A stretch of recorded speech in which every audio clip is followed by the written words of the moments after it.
Today, I'm going to be helping you unlock the cheetah's tail. This, in my opinion, is one of the harder moves, although some people say it's an introductory move. I personally really struggle with behind the back type of movements. Here are some common posture mistakes that might be causing the whip to hit your face or whip into your legs when you do the cheetah's tail. Number one is not having your hand come out far enough on the opposite side. So sometimes if you leave your hand kind of over here and it doesn't come all the way over to the right hip, or same with right hand going over to the left hip, then your rope doesn't have enough clearance to go over to the other side. Second posture tip is leaning too far back. So this is what it looks like. You lean far back like this. That's not how you want to be doing the cheetah's tail. You want to actually lean forward a little bit and keep your back straight when you lean forward as well. Number three is when you initiate the swing, when you come over to the other side, sometimes what might happen is you swing past your midline. So what that means is if you look at how I do the cheetah's tail here, the rope is kind of actually going this way, a little bit open, right? And that avoids it from coming into my face. And what might happen sometimes is when I pull from the right side to the left side, if the rope comes instead like too far past this midline here, it's going to smack me in the face like this, all right? So same as when you're doing it with both hands, you want to make sure that the rope stays away from the midline. Technically, the closer it is to the midline, the cleaner it's going to be. But if you're really afraid of it hitting your face, you can go a bit further from the midline and that's okay as well. But do know that the further away you go from the midline, there's also a tendency for the rope to come and smack your face as it's coming back to you this way. Because now, as it comes back to you, it's coming closer to your face in order to go to the opposite side. So a clean one should be kind of close to the midline, but not cutting across the midline like that, or else it's gonna hit you in the face, okay? So why that might be happening is if you rely too much on your hands to push the rope or pull the rope, and you're not actually twisting your body, or if you twist too much, that could happen as well. So I'm going to be going through every single method, every single drill that's out there that will help you really unlock that cheetah tail movement. So let's first start off with the movement without the rope.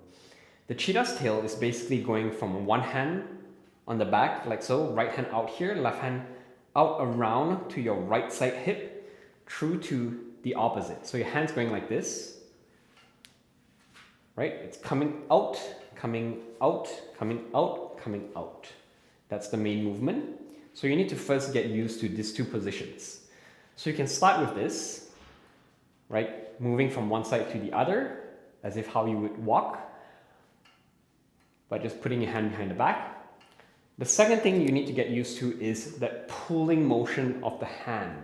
So when you start, it's fine if you exaggerate the movement a bit, just get used to it. So what I mean by exaggerate is when your right hand comes out, instead of just coming out like this, you can draw a big circle going backwards, like so. So that's the underhand motion, right?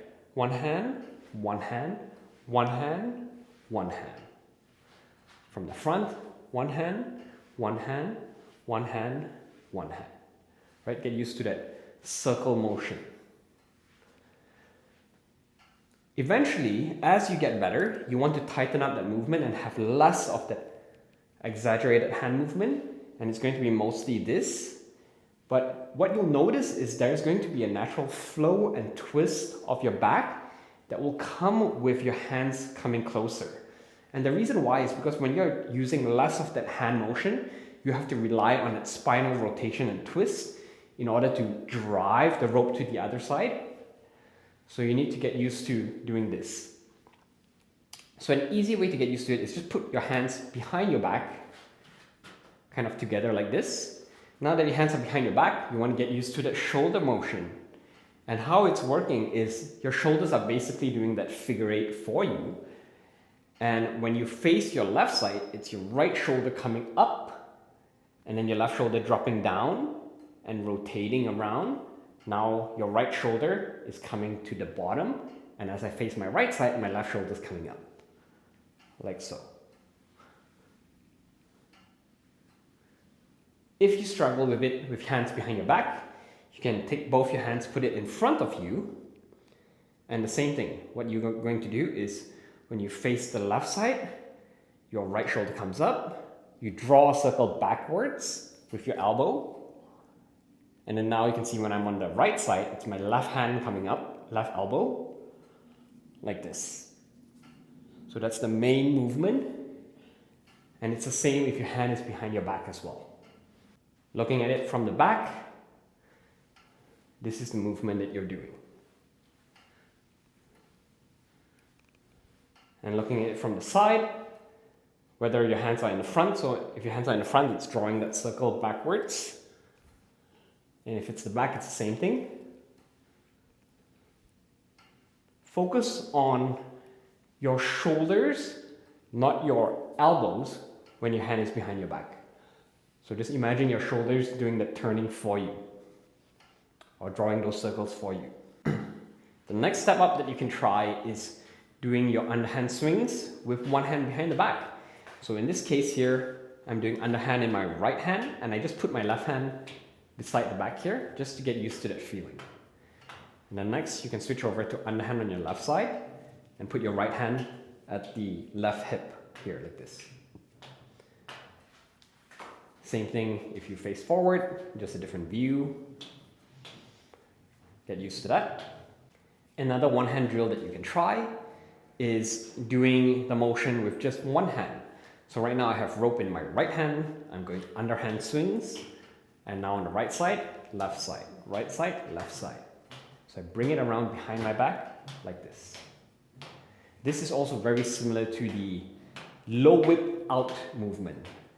So low whip out, basically you're facing neutral over here, and you can see it's going from the front to back.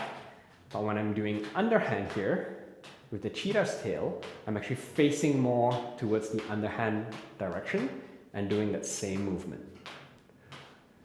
So from the front, here's what it looks like. Underhand on the right side, bring it to the left.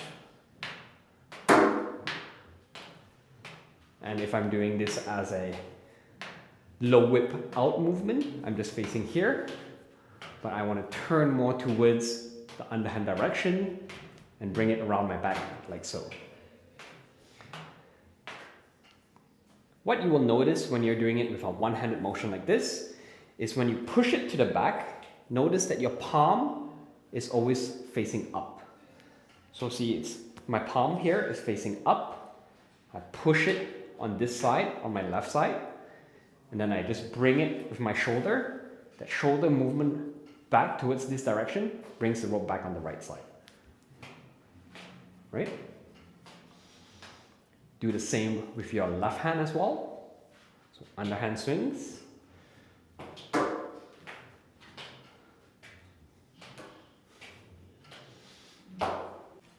Now the next thing you can try is the sensation of holding the rope with two hands behind your back.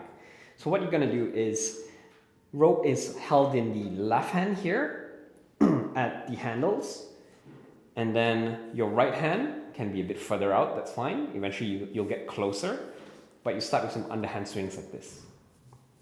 So get used to this sensation. The closer your hands are to the handle, the more accurate it's going to feel. And then you do the same on the other side.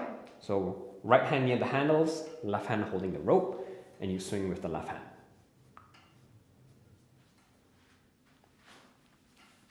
So the view from the front, and like this. Now the next progression is to do an anchored cheetah's tail. So what that is like is you remember previously when you did the one-handed movement, you had your low whip out, or you're going on the right side underhand, throwing it to the back side like this. Now you just use your left hand and you bring it behind your back, hold one of the handles, and your right hand is going to be driving that motion. So feel your right hand on this side, pull from one side to the other. And your left hand just stays there, it doesn't really do much. Right? It doesn't have to come over to the other side yet. It just stays anchored near your right hip. All right? Make sure you practice the other direction as well. So I'm just going to show you from the back first. This is right hand driving the motion. Left hand stays at the right hip. Now you want to practice left hand driving the motion, right hand staying on the left hip.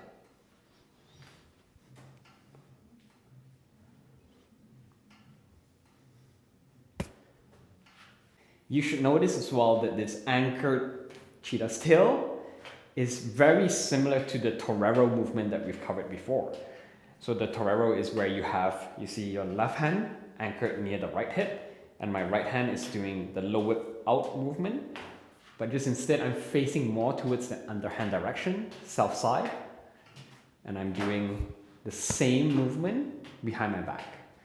The slight difference is when you start to face more towards the underhand direction, you'll have to turn your body a bit to help you get it to the backside. Okay, now that you've unlocked the anchored cheetah's tail, you should be able to transition relatively easily into an actual cheetah's tail. All you're doing now is you're switching which hand is at the hip. So if you remember this motion before without the rope, so that's exactly what you're doing. And don't forget to engage your shoulders and your spine and your body to do the twist as well. It's not just the hands doing the motion, but turning the body really helps get the rope onto the other side as well. If you still have to have more of an exaggerated swing with the arms like this, that's okay as well. Just get used to the movement first. So this is what I mean with more of that arm exaggeration. And here's what it looks like from the front. And then as your hands get closer, you'll become tighter like this, instead of this wide motion, all right? Here is another way to learn it. So basically, we'll start with just both ropes in both handles in both hands. We start with that underhand swing motion on the right side. So you swing, throw with your right hand, push it up, and then it's gonna come back down. And as it comes back down, you let it come over to your left side. So you push up on the right and come over on the left, and you switch the hand like that, right? So step one is just push to the left. That's it. Push to the left. And then the same you can practice on the left side. Push it up and around. So step one. Step two is after it comes around to the other side, you actually want to switch the hand instead of just leaving the hand there. So instead of this push, you actually push and then you switch. So same with the left side, push and switch, all right? Step three is get a bit of that sway before we connect it. So what I mean by sway is you push, switch, and then you let it swing. Doesn't have to come back around yet, doesn't matter. So you just push, switch, and you let it sway a little bit. And now you push up with the left hand, switch, and let it come back down on the right side. And then when you're ready, you can try to connect it with less timing in between, less of that sway. So you go from pull, switch, pull, switch. So pull, switch, pull, switch, pull, switch, pull, switch. And again, don't forget to engage your shoulders and turn a bit more. That will make it easier to get the rope to the other side. Last thing to talk about is how to connect the cheetah's tail to your flow. How do you get into the cheetah's tail and how do you get out of it? The easiest way to get into a cheetah's tail from a regular movement is to go into it through the underhand sneak.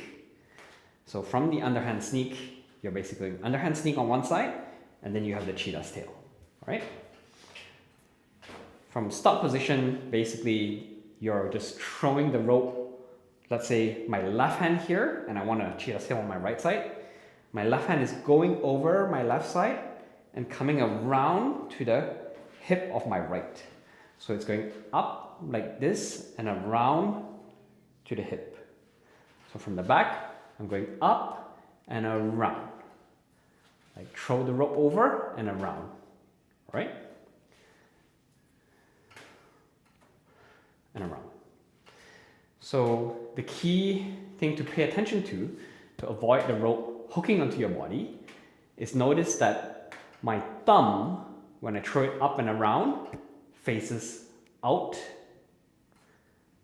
Throw up and my thumb is facing out. And then as I bring it back, I only bring it back to face this side when it's on the back side. So don't have your thumb facing in. If your thumb is facing in, this is going to happen. It's going to go around your shoulder. up and around, back. So that's how you enter into the cheetah's tail. So how do you get out of it? There are two ways. One is from the cheetah's tail, you can go into a dragon's roll. And how to do that? Basically from a cheetah's tail, you just pull your hand out and over to the front. Out and to the front. The second way to go out of it is to get out of it back again through the underhand sneak. So if you're doing the cheetah's tail, you can pull your right hand over and come out from an underhand sneak. So I'm not going to go into the details of that. There's a separate video on how to do the underhand sneak if you haven't already unlocked that.